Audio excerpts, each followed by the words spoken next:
Welcome to the Higher Ed Geek Podcast. I'm Dustin Ramsdell, and every week I'm having conversations with influential higher ed leaders about the work they're doing, the impact they're making, and how you too can better implement technology to support student success. We are here with the kickoff episode in the content series that we are collaborating with Pathify on, so very grateful for their support. We're talking with three different people about different aspects of creating a digital-first strategic plan, so the different components that we would see going into that. I think it's not exhaustive, but three big ones, and talking with people, their perspectives about leveraging digital tools to create kind of digital first experiences that are more accessible to all students and just creating more kind of supportive environments and everything. So, we're talking about student support today and orientation, making sure students are set up for success from day one and throughout their time at an institution. So we will start out though, Jessica, if you want to introduce yourself briefly, your professional background, and then we'll get into more of our conversation here. Yeah, thanks, Dustin. I'm stoked to be here. So my name's Jessica James. I currently serve as the Assistant Director of Orientation and Student Activities at Concordia University, Irvine. And I say that my professional background started at Concordia when I was an undergrad. So I graduated with a degree in communication studies and then minors in business and youth ministry. And that basically means I had no idea what I wanted to do until like my junior year of college. But I was pretty heavily involved in our student leadership programs here, did Senate on student activities, then was student body president, and did an internship at Saddleback Church in leadership development. And as most people that end up in higher ed, realized throughout my college journey that people did this for a living. This was their full-time jobs, and that I could do fun events and also impact the lives of college students. I was like, this is where I want to be. Sign me up. So after I graduated, I moved out to Texas. I'm a SoCal native, and so made that kind of big move to Baylor University in Waco and did my graduate work there in higher education and student affairs. And during that time, I worked in the School of Education doing first year experience programs specifically with education majors. So helping them kind of get acclimated to the School of Ed. And then COVID hit. So much of my initial professional career was doing programming in digital spaces and figuring out how do we still connect people when we can't physically be together. So I learned a lot about higher ed in a very kind of unique capacity. And then funny enough, came back to work at Concordia. And so I've been here it's my third school year. And then probably more important things, because in student affairs, we love to have personal connections. Very passionate about Diet Coke, Target, but at the local coffee shop. I love gathering together over a cup of coffee. And then recently, to my chagrin, fantasy football. So that consumes my fall right now. So that's a little bit about me and my background. Perfect. Yeah. Well, a couple of things that stood out, like a good friend of mine, he actually went to grad school at Baylor too for like rhetoric communication stuff. So he loved it down there. And I'm more of a Coke Zero man myself, just in terms of the, offshoot Coke varieties. But yeah. Well, and I forget if I've like ever talked about it on here because I've like relapsed on my love for soda, but I've been exploring all the like zero sugar varieties that are out there now. And like, they're all like really good. It's like, it helps me feel less guilty. I think it's similar, like, I told some of my coworkers I like Diet Coke. So during orientation season, they would just appear on my desk. I had like a 12-pack of Diet Coke, the 6-pack, I was stocked. That's why my mini fridge under my desk is exclusively for Diet Coke. Yeah. Yeah. It's just like, I'm still working through some of these ones from like, weeks ago. But I guess it's like a follow up to sort of like, tee you up for, your professional work, now and at CUI. But like, you mentioned that your early years being like in the pandemic and sort of needing to navigate digital tools, like, do you feel like that, kind of now as we're sort of entering into just sort of an era of digital transformation where there's sort of a, more of like choose your own adventure and all that, like at the very least, you're at least a little bit more like apt or prepared or sort of like more mindful or sort of open to digital tools, using them intentionally and that sort of thing. Like, how do you sort of, I guess, like reconcile with sort of like, the silver linings or sort of the benefits that you got from having to kind of have that crash course? Yeah, I think when the pandemic first started and Zoom was this buzzword no one had heard about, there was a sense of excitement around it where we were like, oh, we can still connect. And I was living away from my family. So my personal life, I was like, this is great. We could still like have dinners together, even if I can't fly home. And then to connect with my students, we would maybe send like goodie bags to their dorms and then all do a craft together. And so there was kind of this excitement about technology and using that. And then I think we got into that Zoom fatigue stage, which maybe some of us are still in when you hear that a movie meeting has been moved virtually. But I think because I so much of my early career was in that kind of excitement stage, I still see a lot of the possibilities with that, which at Concordia, we're very much an in person institution for our undergraduate like experience, but there's still so many ways that we can use digital tools to help us connect. So, and then anytime you're on the younger side of your department, you kind of automatically become an IT person. So having used it in the beginning stages of my career, like that troubleshooting piece, I feel pretty apt in. Yeah, because I guess, yeah, kind of bringing us to the current moment, like, you know, working at Concordia University Irvine, you know, again, like it's just sort of every institution, every leader kind of navigating how they're going to be introducing digital tools and everything. And even for like you're saying, an institution that really values, the residential experience and that sort of thing, digital tools like Pathify, I think can still serve this like really strong role to sort of like augment that, support it, and everything. So just I guess explain a little bit more like your role at CUI right now, and how you've interacted with the Pathify platform, and maybe kind of expanding it from there. Yeah. So, my current title, I'm the Assistant Director of Orientation and Student Activities. So, I get to oversee our new student orientation programs in the fall and the spring. So, we do a week of welcome model. So, if I say wow, that's what I'm referring to is our orientation program. And with that, I have the absolute joy of supervising 25 student leaders that if you see any kind of spoof video about orientation leaders that have had 6 energy drinks by 7 a.m., like that's my crew. They're the best. And they keep me young and hip and with the trends. And a lot of them volunteer their time and efforts to support new students. So it's really cool to get to come alongside them and help develop them. I also do first year experience programming. So we kind of expand week of welcome into the first 6 weeks, which is where we use a lot of the digital spaces to continue to connect with people. I run our shuttle, and then my supervisor does all of our student activities on campus. So I have interactions with that department too. So I think I have the most fun job on campus. But my connection with Pathify, and if I say Pathify or my CUI, those are interchangeable terms. Our platform is my CUI. And so when I was hired on for this role, I had a previous commitment. So my first 2 months were actually remote work. And so that is when we were first launching the MyCUI platform. So my first experience with Pathify was not in the selection phase, was actually in kind of that pre-implementation phase where I got to kind of like bring all the data together of how we needed to formulate the groups. So we have groups based on our clubs and orgs or ways that students can get involved. So like a residential group, a commuter group. And so I was kind of on the backside of doing all the kind of technical plugging in information so that when we launched in August, that it was ready to go. And so from there, I've become a student affairs liaison and partner with all of the wonderful tech people that do the behind the scenes that I don't understand, but I come to them. Deborah Lee and Ryan Jones are some of the people on our team that do all the technical things. And so it's a very collaborative process where I say, here's what students want to see. Can we make it happen?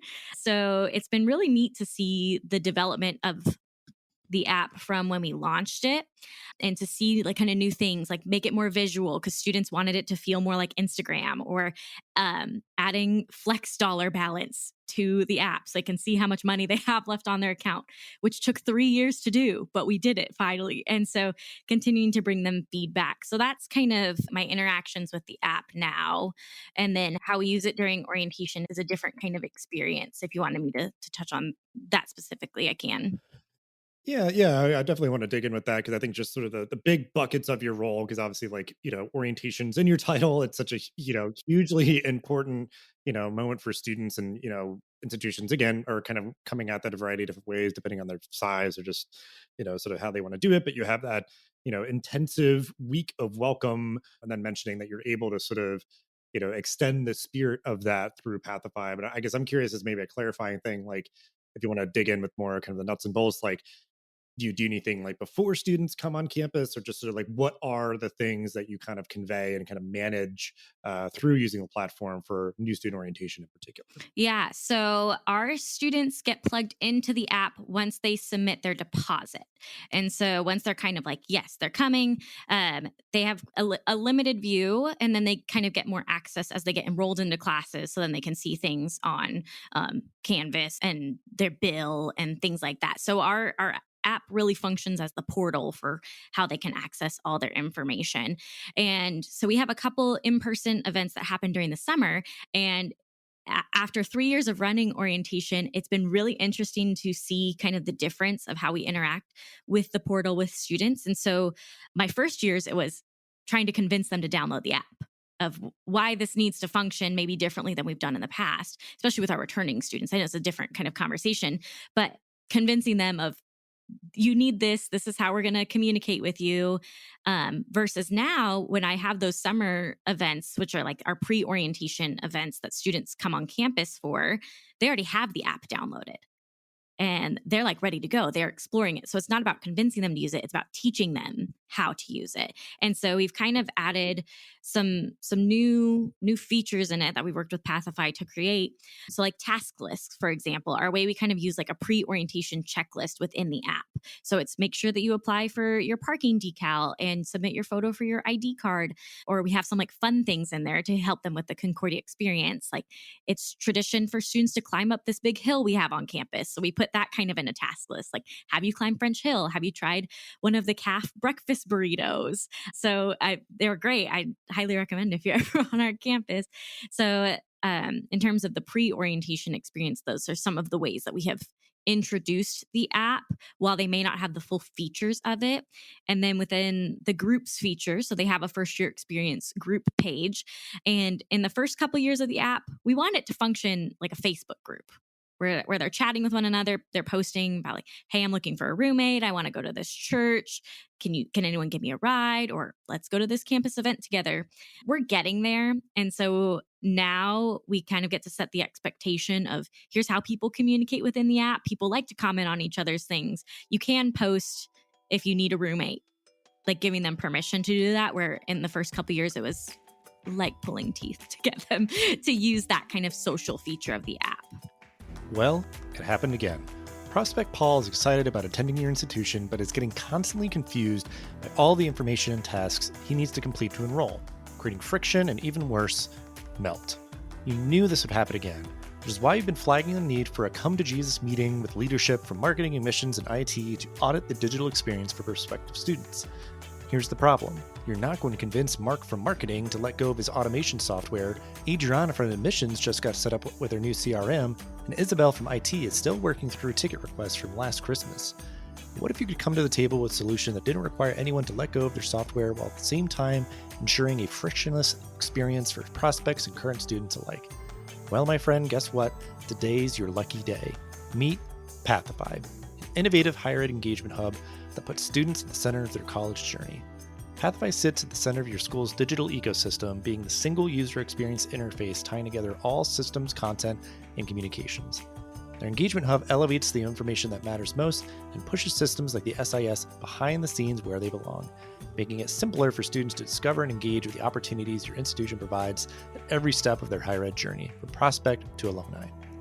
What's even better, Pathify has a mobile experience that provides 100% parity with the responsive web app, so your campus app is always in sync. Pathify is a platform that every stakeholder on campus, from marketing to admissions to student affairs to IT, etc., can get equally excited about. Learn more about how Pathify is uniting strategic units across campus and bettering the entire student experience by visiting pathify.com, and be sure to tell them that Dustin from Hired Geek sent you their way.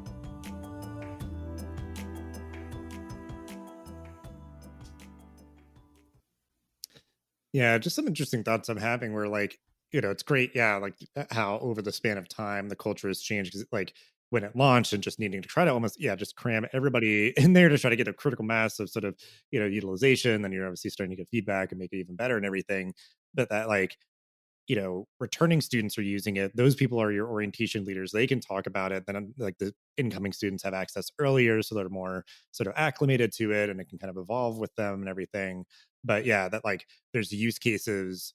And if you just as a brief follow up, I guess, just to sort of kind of bullet and circle out, underline this, like that there's use cases for the utility, the sort of the transactional sort of like things to do and get done and all that, get questions answered, but also just like the fun stuff, like you said, just sort of like getting used to like, oh, here's the cool place to eat. Here's like a fun, tradition. So I guess just like talk about that sort of thought process, I guess, is just sort of like, you know, not having it almost just like be stuck as like one thing and kind of keeping it Mhm. dynamic. So if you look at our usage of the app, there are some peak times, which the data is fascinating. It's 11 to 1 and 5 to 7.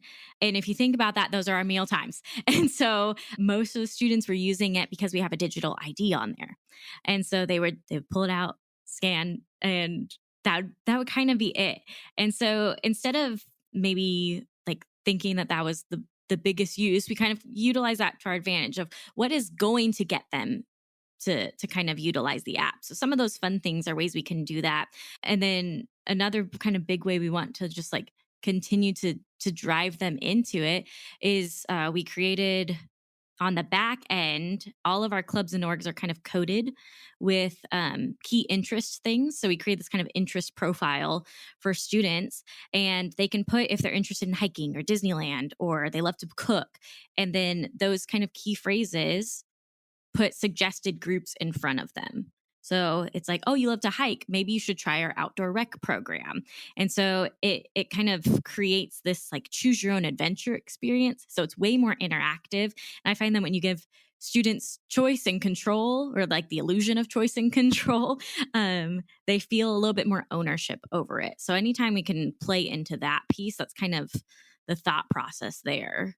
And I mean, it's an investment to do the app. It takes a lot of time, it takes a lot of energy, but anytime we can draw them back into this like one stop shop and show them like there's way more to it than your ID card, and make it something that they want to utilize to connect with one another, as well as yeah, I have to go pay my tuition bill. Uh, like it's just going to become some more of a social media than a hub. Yeah, yeah, and almost like expanding your definition of what that word means, like social media. Yeah, like it's like, it's not just the platforms we all think of. It's like obviously this embodies a lot of the same, sort of design choices or interface, kind of like experiences. And then obviously there is, the, communities and groups aspect of it. But yeah, and something else that is just sort of ringing in my head is like obviously we're shaping a lot of this conversation around our, partners for this content series. But a lot of this is just, apt, or sort of applicable for any digital tool, because obviously any institution is utilizing a lot of them, and that's sort of the benefit is that you're bringing people here and able to integrate a lot of stuff. And I think, to kind of segue to sort of the other aspect of your title of like the student activities and getting students involved and supporting them and engaging them, there's just a lot of sort of complexity there. Obviously, a lot of things that students can do, like you mentioned, a lot of different groups. And certainly like you have at least kind of a hook in with like the digital IDs or different things, and it's trying to like, yeah, serve things up or kind of communicate to students, because that's like a big thing that I kind of keep reiterating is that like it only does you so much good to like build all of it. Like it's not like, well, we built all these things and all the students will come, right? Like they'll engage. It's like you need to try to deliver it. Like you need to try to recommend things or sort of highlight things and that sort of stuff. So how have you seen digital tools like Pathify supporting student success and engagement, like the work that you do? Yeah. People love to see themselves on things. So even if it's Instagram, for example, that's like the big kind of social media that our students are using. And I would love to pry it out of their hands sometimes, be like, this goes in the app. But I mean, we can't fight what they are already doing. And so people love to see themselves on things. So that's a great way to create kind of engagement where it's like, oh my gosh, my roommate was on the Hunt Instagram. The Hunt is our school wide competition we do every year. And they're like, that is so cool. Or parents, I get so many DMs of parents on our Instagram. And we know that parents are a huge supporter. And so we have, apart from my CUI with our parent connection, we do parent and family Zooms. So some of our administrators get on monthly so they can talk to parents. And then our dean of students is great about showing them the app. And so they kind of see what students see, even though they don't get that view that the students get. So having them on board when students are like, I don't know what's going on campus, great, your parent does because they know that where to look. And that's kind of the biggest question we always get is what's going on campus and where do I find information? And Concordia as a whole, we're getting better at it, but signage is terrible on our campus. But as we speak, they're putting up new signs. And so we love that that'll be kind of an easier way to navigate. But with these digital tools that automatically update with our systems, it's a lot easier to find things or even like make an appointment online, like through kind of digital platforms, like to make an academic advising appointment online at your fingertips. That's not only going to support like their academic career, but also get them connected to staff resources that are really, really important. And then they can figure out like the campus map is in there and other things. What's funny about this kind of new incoming generation, they love to find ways to not have to talk to people sometimes. And so that's where digital tools are our biggest kind of connection piece is how can we make these kind of processes really seamless so that maybe they can find all the information they need or they can find the people digitally and they can message people on the app.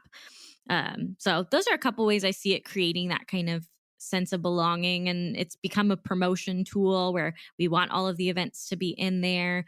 Fun things we do kind of during orientation is like all of our check-ins are in the app, and then because we want them to go to important sessions, and so rewarding them of, hey, if you check in via the MyCUI campus app, you'll be entered to win this raffle for this TV. Students love free stuff. That's so it kind of creates that win-win of any time we can use the app to fulfill those purposes.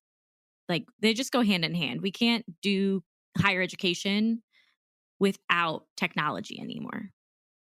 Plain and simple. So you have to find ways to make it work for you. Yeah, I mean, and certainly, yeah, incentivizing use, especially during like an orientation time, is definitely like a good quick tip. And then like, I think just what I'm kind of sitting with too is that idea of like how you're saying like, oh, people like to see themselves. It's just like trying to make sure you keep things human because I think like there could be a tendency where it's you know the platform becomes too transactional or too just sort of like, oh, it's just a communication medium. It's just sort of put it in the kind of line up with like texting or email and whatever else. It's like, yes, but try to like, have people front and center on it, try to keep people like responsive on it in like communities or groups and that sort of thing. So yeah, so I think that's just a good general reminder for any digital tool, certainly if it's like students seeing themselves, seeing their friends, but like with like staff involvement and different things, like trying to, you know, keep that human element in there. But yeah, I mean, I think there's definitely a big component of with a tool like Pathify, like any sort of good platform like that, like things being easily searchable, easily findable. Students can answer a lot of their own questions. So then it's like, whether it's a tool like a chatbot or whatever else, it's like trying to get to a point where all those like low level, frequently asked questions can be addressed if, students on their phone in the middle of the night or something, they're like, wait, is the registration deadline coming up or whatever? It's like they can easily get that answer quickly by like looking it or searching it, on the app. And then it's like a higher level question of like, oh, I want to change my major. Like, oh, like, different things like they could, elevate that or at least, yeah, book that appointment or do whatever they're looking to do through the platform. And yeah, still anchoring a lot of things around like, okay, you're booking an appointment to come in person, or, you're going to like, find out the events that are happening on campus to keep that sense of, tight knit community and everything. So we are going to, we'll start to wind down here a little bit, but always like to talk about sort of the future, what is on the horizon that you are seeing. So kind of what are trend lines that you're kind of following for your work when it comes to utilizing digital tools? Well, like you said, people love to see themselves in making technology or systems more human. And so one of the ways that our president is kind of leading the charge on overhauling our engagement plan for application, like students that apply to Concordia, and then all the way through that kind of enrollment process, which leads right into my orientation programs. And so we want that to feel like a very personal, very high touch, high tech experience. So we're creating kind of a new look at our communication plan. How do we add in Zoom calls with professors so they're connected automatically? How do we add in academic advisors so they understand that process fully of what our core curriculum is? We have a very unique questions Q&I curriculum here at Concordia that is different than other institutions. So how do we explain that so that by the time they get their class schedule and then meet with their academic advisor, they're already one step ahead. So they kind of know what to expect on that. And I think what I am watching I mean, obviously AI is kind of taking over right now. So that's very interesting of how do we play into that and not fight it when we realize that it's going to be reality. So I think teachers changing the way that they teach is going to be amazing to watch of how they're creatively using that. I don't necessarily see that totally in my world, but we are seeing a generation that doesn't know anything else, which means that we as educators have to take our technology to the next level. And so I think it's going to force us to be more creative in the ways that we utilize digital spaces. What that looks like entirely, I'm not quite sure yet. But I think that we are going to really take those kind of engagement pieces further than we anticipated. Even if you're looking at like our app from the last 3 years, in the way that it's transformed based on student feedback is really neat. So I'm hoping that we get to have more visual content within our app so that like when students come to orientation, they've seen us on social media so they know our faces and not just like, "Hey, I've been emailing you all summer." They're like, "Man, I've seen you." Like we had that kind of personal touch point through Pathify, through Zoom, whatever the online platform looks like. But then it's not going away for sure. And I think this next generation will challenge us in great ways. Yeah. Well, and even on the AI piece, it is like the idea of like, even if you're not like, you're not leveraging it on a daily basis, it's like the awareness is important. And then just even, I think it's going to be like, obviously the engine that powers a lot of like automation and things that we use. So like behind the scenes, it could be like in Pathify or anything else where it's just like it's powering making managing that system or using it like more efficient or just any number of other things where it's like it makes a chatbot that much smarter because it can pull from like a larger knowledge base and that sort of thing. So and then the idea of just the awareness being like yeah, like faculty will change how they teach and students may just be coming to their RAs or peers or whomever and or tutors or any other like campus support staff and stuff saying like, hey, I got this like response from the AI. I'm trying to use it as sort of the basis for my paper. And it's like I can see that as like a daily sort of thing and just trying to get like support with those kind of things or whatever. So it's like yeah, just like awareness, even though like many of us will not be like leveraging AI itself on a day-to-day basis. I think your perspective is kind of the good like response now, not like being like the sky is falling or let's kind of get too out of sorts about it. It's just sort of a recognition and awareness and just sort of powering on. But yeah, and I mean, and I think too, I really like kind of your sort of asides about the students that'll be coming in and just sort of this moment that we're going to continue to navigate is just sort of like it will be almost forcing the point of innovation, like the expectations and everything. Like that's obviously been such a huge driver for your all's app to help it kind of stay current and useful and relevant to people. So it's just like, across the board, it's like, yeah, we might not even know the kind of like, different tools that we integrating with, these sort of foundational different digital tools that we have. So all great stuff. And in honor of our partners for this content series, Pathify, I usually just kind of generally on Hired Geek will ask people for like a final thought, call to action, do whatever you want with it. But we will ask the question that I love that we ask everybody on the Connected Campus podcast of what does a connected campus look and or feel like to you? Yeah, I think to start, you have to think about like how do we make just connections with people because institutions are full of people, and that's at the heart of kind of what we do. And to make connections, it takes time, it takes energy, it takes a certain level of vulnerability to kind of put yourself out there and be willing to bridge gaps. And a connected campus is one with people that celebrate big wins, but also mourn those losses and like are willing to be authentic in that. And that involves like making connections within offices, knowing your strengths and weaknesses, partnering with one another so that when we get to the student, it feels like a very seamless experience for them. And it becomes a not like I'm having a conversation with a student, oh, have you talked to financial aid? It's, hey, have you spoken to Ken in financial aid? It becomes a much more personal experience. Shout out to Ken in our financial aid office. He's great. But in order to have those connections, resources need to be accessible. And that can be done in virtual spaces too. And I think at a smaller institution, it can be easier because there aren't as many people on our campus, but it can also be very easy to just operate in your own lane. And so we all have to kind of step into spaces that may feel a little uncomfortable to put ourselves out there to build connections with people so that we can have kind of a really authentic relationship foundation that our students come into and feel that sense of belonging and that sense of connection where we are people first and like processes second. So then they feel like they're part of something bigger.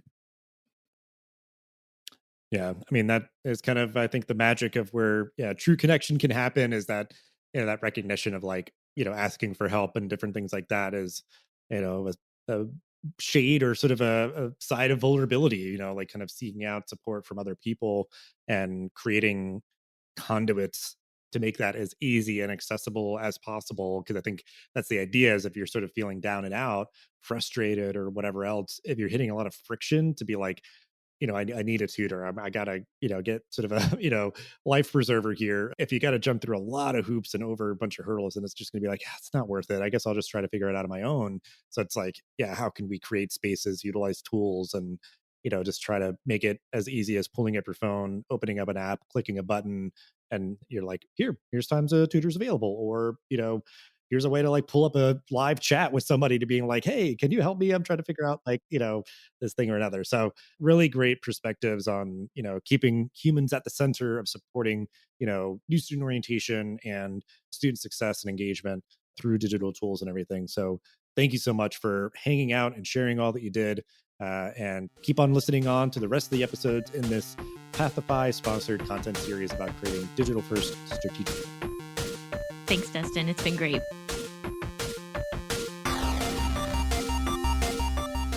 Hey, all, Zach here from Enrollify. If you like this podcast, chances are you'll like other Enrollify shows too. Our podcast network is growing by the month, and we've got a plethora of marketing, admissions, and higher ed technology shows that are jam-packed with stories, ideas, and frameworks that are all designed to empower you to become a better higher ed professional. Our shows feature a selection of the industry's best as your hosts. Learn from Mickey Baines, Jeremy Tiers, Jaime Hunt, Corinne Myers, Jamie Gleason, and many, many more. You can learn more about the Enrollify Podcast Network at podcasts.enrollify.org. Our shows help higher ed marketers and admissions professionals find their next big idea. Find yours at podcasts.enrollify.org.